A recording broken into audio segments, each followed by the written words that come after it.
Hello and welcome to Keeping It Young podcast, conversations about marriage, family, and ministry life. I'm Dave. And I'm Bethany. And we are the Youngs. Welcome. We are so glad you've joined us today, and we've been doing a series about family success. And over the last couple of weeks, we've talked just a little bit about this process. And if you remember 2 weeks ago, if you joined us, we started the series with a podcast about the single most important word in raising children. And that word is? Training. Training. Give us Ephesians 6:4 again, my love. And ye fathers, provoke not your children to wrath, but bring them up in the nurture and admonition of the Lord. And Proverbs 22:6. Train up a child in the way he should go, and when he is old, he will not depart from it. It is true that the single most important word in raising children is the word training. Now, if you've been listening and you're enjoying the podcast, then I hope that you would share it with your friends. I hope you would like it and love it. Follow it. And follow it and promote it. And we certainly would be honored. Beth and I really had no idea that so many people would listen to the podcast. That's really been kind of an awesome, just an awesome thing for us. Right. Overwhelming. We expected that some of you would, but we had no idea so many of you would. It's been really a cool thing. Yes, humbling. And if you've got questions, along the way, or just some comments, we'd love to hear from you. If you go to our webpage, keepingityoungpodcast.com, down in the right-hand corner of that page, you will see a little microphone. You can click on that and record us a 60-second message. Right. And we'll get a copy of that. We'd love to hear from you. If we can help you in any way, we'd love to. So if you started this series with us on this matter of training children and you're enjoying it, you're learning, we certainly would be honored if you would share it with others. But that was just a beginning. And one of the things we wanted to point out in that first session was that training is hard work. Yes. It takes a lot of time, but it is time very well invested. Yes. And Beth and I have had the privilege of meeting, goodness, who knows how many families. And we've served with some of the greatest families in the country. Oh, yes. And one of the things that we observed every time we were around a family that seemed like, wow, their kids are happy, they're doing well. Right. And as we watch their kids grow up and now they're adults and doing well. Right. We were always wanting to know, how did you do that? And Yes. because we wanted that in our family. And we're at a good place. Our kids are normal in the sense that we fully expect them along the way to make decisions we wouldn't make. Maybe to even blow it in a few areas. We all tend to do that because of our sin nature. We do it. But we're very blessed with the fact that our two that are married are serving the Lord. They're doing well. They're walking with God. Yes. Our son in college is on the same path. And so are our kids here at home. And we obviously are in the middle of training ourselves. Oh, yes. So what we're talking to you about is not that we're experts. No. We're talking to you about the heart we have for our own family and the truths we've found in the Bible that we think is helping, that's helping us to get there. Right. So the first thing we talked about was the single most important word in raising children. And then last week, many of you joined us, and we just really expounded on understanding the issue of training. We reviewed Ephesians 6:4 and Proverbs 22:6. And really the whole heartbeat of it is a question. Where do you want your children to be when they are officially on their own? And Beth and I find out that in the midst of raising our children, that it's often easier to focus on the mundane day by day. Right. Oh my goodness, there's so much laundry. Oh my goodness, we got to cook another meal, and lose sight of the fact that everything we're doing today is for the purpose of where they'll be in 5 or 10 or 15 or 20 or 25 or 50 years. Impacting their future, not just their today. And that's so important to remember. And really, what the Bible teaches is that where they'll be in 5 years is greatly dependent on our training. If you have a 3-year-old, in 5 years, they'll be 8. And the kind of child they are at 8 is really dependent in a great deal. Yes. Based on what you're doing right now at the age of 3. Yes. And so remember that training is to point them in the right way.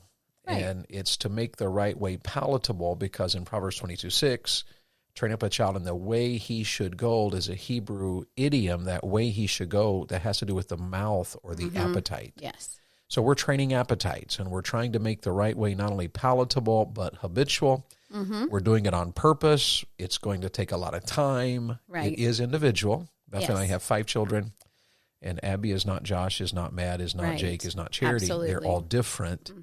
And we just wanted to really point out to you last week that training works. It does. Which is why some kids eat Brussels sprouts and others don't.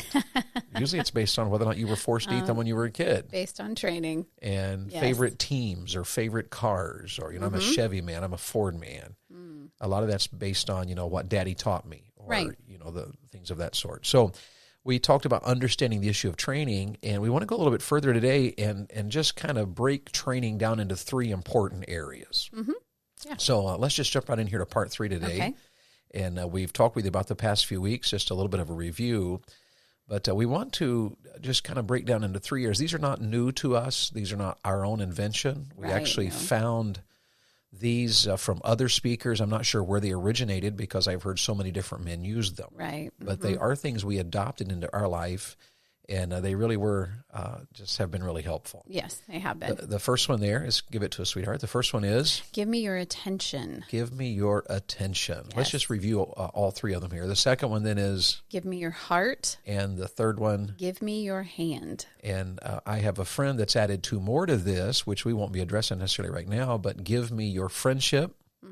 If you succeed in the first 3, attention, heart, and hand, then as your children get older, they become very close friends. The family is close, Yes. and it becomes a friendship. Absolutely. And then as you get older and your children are coming along behind you, my friend says at that point, it's give me your help. Yes. And as our parents get older, we often have to reach in and help them Right. with all kinds of things, from preparing their estate, to settling their estate, to helping them with their health needs, balancing their finances. Right. But it all starts with give me your attention.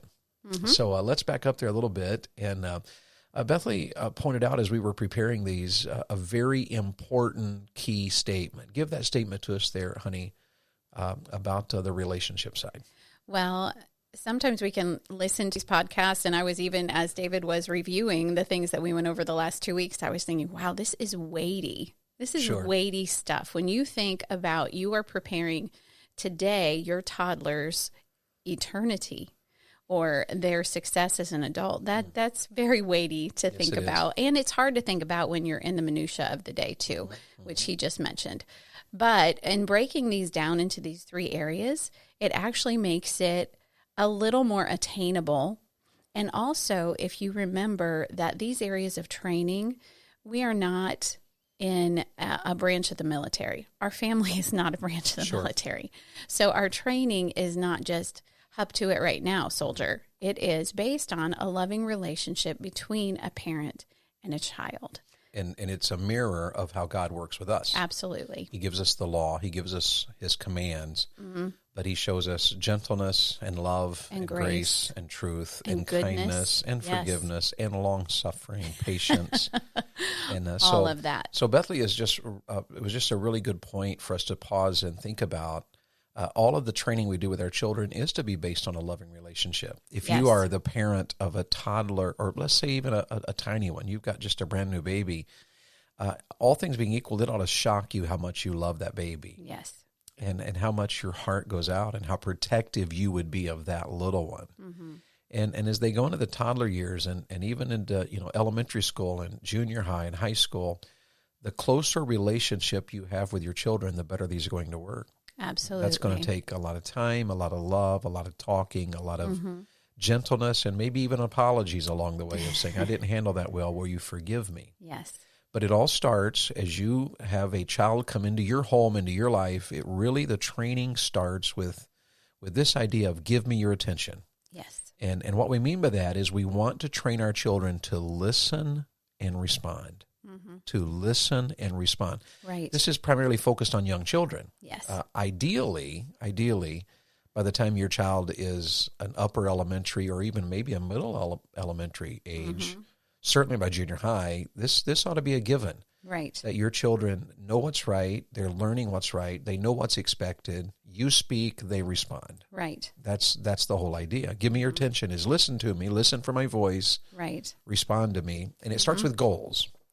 And talk with us about that, sweetheart, the different goals, because different families have different goals. Right. Right. And what's important to your family may be different than what's important for the young family. Sure. But we had some goals that we wanted to implement right away as quickly as we could as our children grew. And so we would want them to, of course, obey right away. And we're going to do a whole podcast on obedience, but about how to train for obedience. Right. And so obedience was one of our things, one of the goals that we had. We wanted our children to be safe.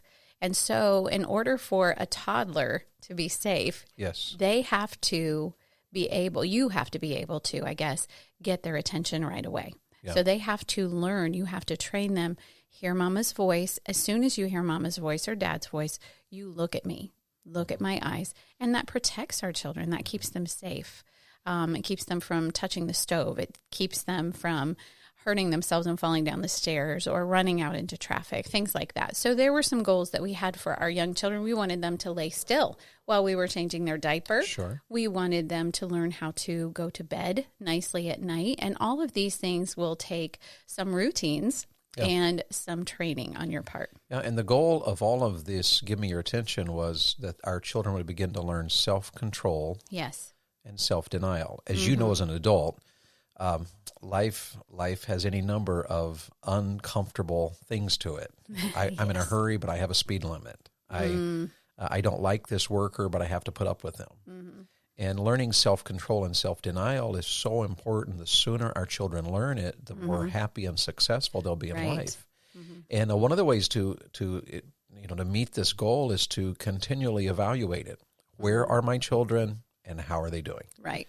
And the implementation of this starts as soon as they come home, really the day they're born. And sometimes you just do it. Remember the Bible speaks of the rod, which is most people take to be a spanking, though, and that is certainly part of it and probably the major focus of it.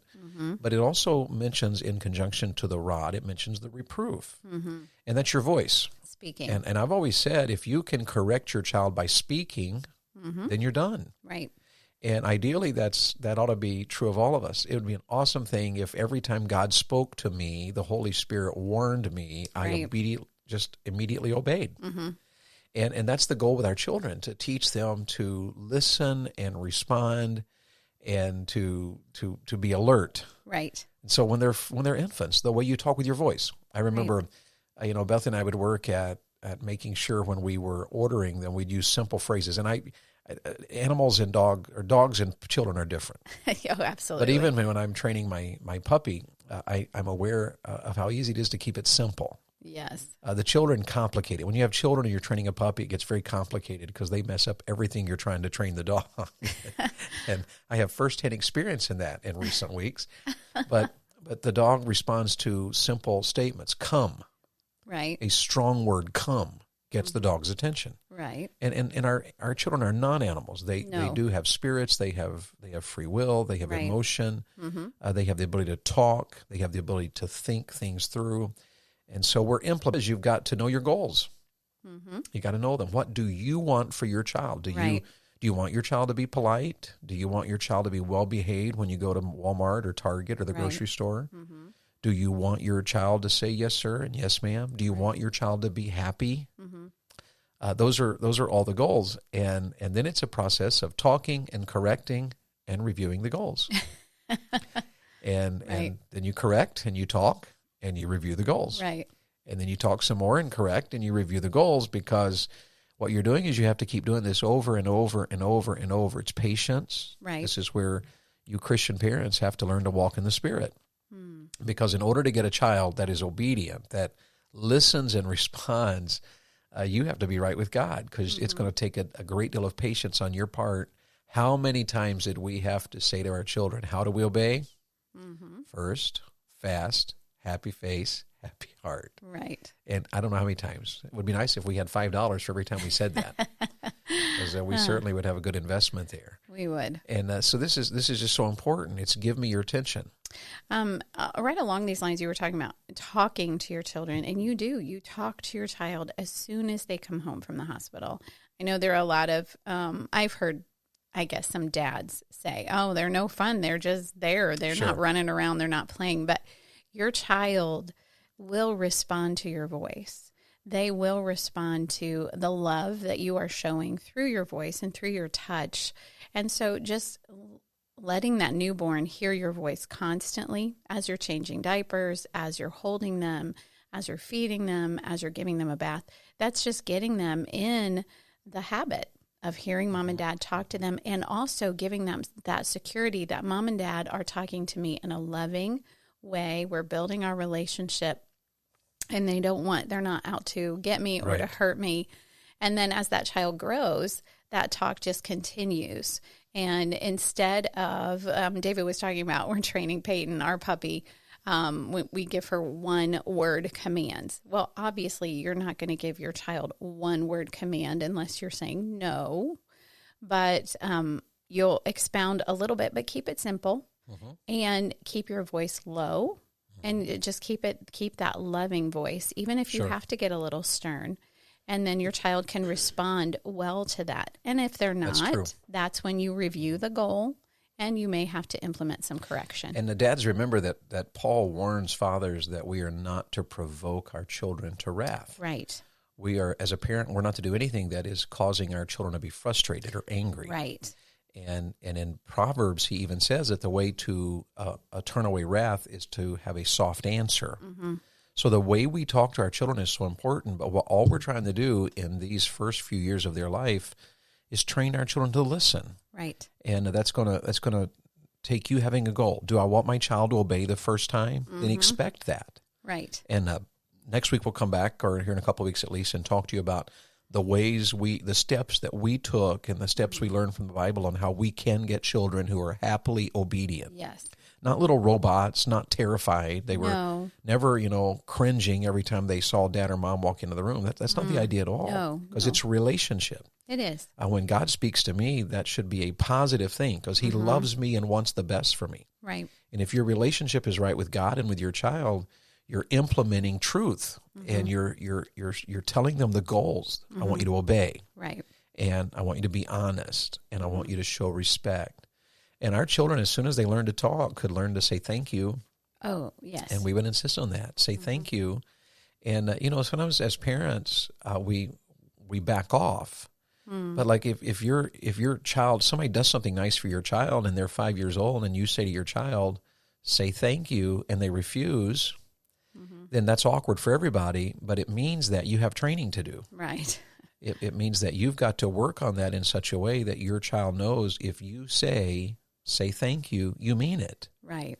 And if they don't know what to expect, then you have to train them. You have to show them. Unless you say thank you, there are ramifications, because you're being disrespectful, you're being unkind, you're being ungracious. So it really does start with the idea of give me your attention. And I think this part of the training too, give me your attention, especially with a very, very young child, needs to be modeled by the parent.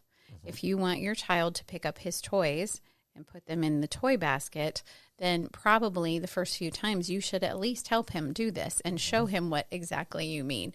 And if you want your child to say please and thank you, ma'am and sir, then you can say please and thank you and ma'am and sir. And when our children were younger, we used even the pirate materials. Oh, yes. Because those would have songs that you could sing while you were working. Yes, and keeps the heart happy. And although sometimes our children would be like, are you kidding? We're singing that again?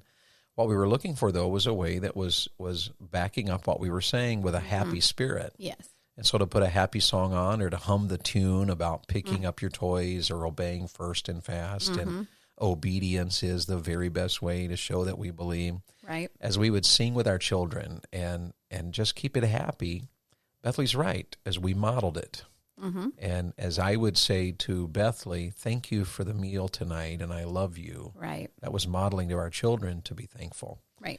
When I stand, I try to do this when we're eating a meal together. I always try to get Bethley's chair. And I've always asked my sons, when Daddy stands for your mom, you stand for Mom. Right. And it's interesting, we have never asked, there are young men that travel with our team and become part of our ministry and part of our home. And I've never asked, we have a young man traveling with us now, and I've never asked him to stand at my table. Right. And yet when I stand for Bethley, he always does. Yes. and he's in his 20s. But it's amazing that the modeling impacted his life. Right. And so this is where it all starts. These important areas of training. There are three of them that we're talking about. The first one is give me your attention. Yes. And I think we have time to at least touch on the second one, and then we'll probably have to come back and get the other one in another podcast. But after we train our children, give me your attention, that's our focus for, I don't know, quite a few years actually. Well, and it just keeps going and going. There are moments even now with our teens that we will realize the earbuds are in way too much and we cannot get their attention. And so we go back to the give me your attention stage. Sure. Or they get into the habit of, you ask a child to do something, a teenager, and they're like, but I did that last year or yesterday, but she didn't have to do it. Right. Instead of responding with a gentle spirit and a happy heart. And so we're always talking, give me your attention. Ideally is referring to younger people, younger children, but never stops until your child is on their own. Right. And hopefully at that point, listening to their authorities and listening to their God. Yes. But the second one is important, and it starts quite soon as well, and that one is give me your heart. Now, the word heart in the Bible is rarely biological. It's not our beating heart. The word heart in the Bible is the sum total of who we are based on our thinking, our emotions, and the decisions we make as a result. Right. So when we say give me your heart, what we mean is when we say give me your attention, we mean we want to train our children to listen and respond. Right. When we say give me your heart, we want to train our children to think truth. This is younger. This is referring to younger children, but continues all the way through their life, really. In our training, it continues through their teen years. But if we do well, that heart that's turned to truth really makes a big difference as an adult. Absolutely. And so this is going to be a matter of taking the Bible and giving truth. Now, here's an important passage. Read Proverbs 16:6 for us there, sweetheart. By mercy and truth, iniquity is purged. And explain what that means to us. Well, in the Bible, truth is, of course, paramount. We base everything we do as Christians on the truths of the Word of God, or at least we should. Are true. Yes. And thy word is true. Yes. Absolutely. Truth is key to Christianity. Truth is paramount, but in the Bible, truth is often balanced with mercy. And have you ever met a family that pours a lot of truth into their children, but their children grow up and want nothing to do with that truth? Now, there are many factors that probably go into that. And I don't want to sit in judgment at all, because by the grace of God, that could happen to any of us. But sometimes in those homes, there is not that loving relationship that we talked about at the beginning, and there is not the balance of mercy in with all of the truth that is poured into those children. And it's interesting that one of the things we have to do with our children is to purge their iniquity, because all of us have a sin nature. Yes. And Proverbs says, here's how you do it. You do it by mercy combined with truth. Yes. And that's how God works with us. He gives us his truth, but then he pours out his mercy into our lives. Yes. And the result of that goes to that statement in the New Testament. We love him because he first loved us. Right. And even Solomon said, my son, give me thine heart. Give me your heart. Son, I want your heart. Yes. And I remember years ago, I was sitting at a table with a bunch of young guys, and we all had sons, and we were all talking about, how are we going to get our sons' hearts? And there was an older preacher there, and one of the living heroes I would think of in my life. And he just very calmly, he said, goodness, guys, you're making that so difficult. He said, you know what the Bible says? And, we all looked at him. And he said, the Bible says that we love God because he first loved us. And if you want your child's heart, all you have to do is love them. And you love them. And then later I heard the statement, nobody rebels against that which they love. And so this give me your heart is about teaching our children to think truth, balancing truth with mercy, so that our children are growing in the Lord and in love with life. We have an awesome relationship with them, but they're also obedient because they're giving me their attention. Right. And when you combine that with give me your heart, you have a child that is setting the foundation for very successful teenage years. Right. Absolutely. And so this is just getting us started here today on the 3 important areas of training. Let's come back next week and finish these. We'll talk about them. Remember, the 3 are give me your attention, give me your heart, and give me your hand. And so thank you for joining us today. I'm Dave. Yes, thank you. And I'm Bethany. And we are honored you would join us. Remember, if you're enjoying the podcast, to like it, to share it, tell somebody about it. And we really mean it. We'd love to hear from you. Yes, and let us know. KeepingAYoungPodcast.com. And send us just a voice message from there. We would love to hear it. Any further thoughts, sweetheart? I think we've covered it as much as we can today, and we'll pick it up next time. All right. We'll see you next week. Have a great day. The Keeping It Young podcast is a Bax 5 Media production. All rights reserved.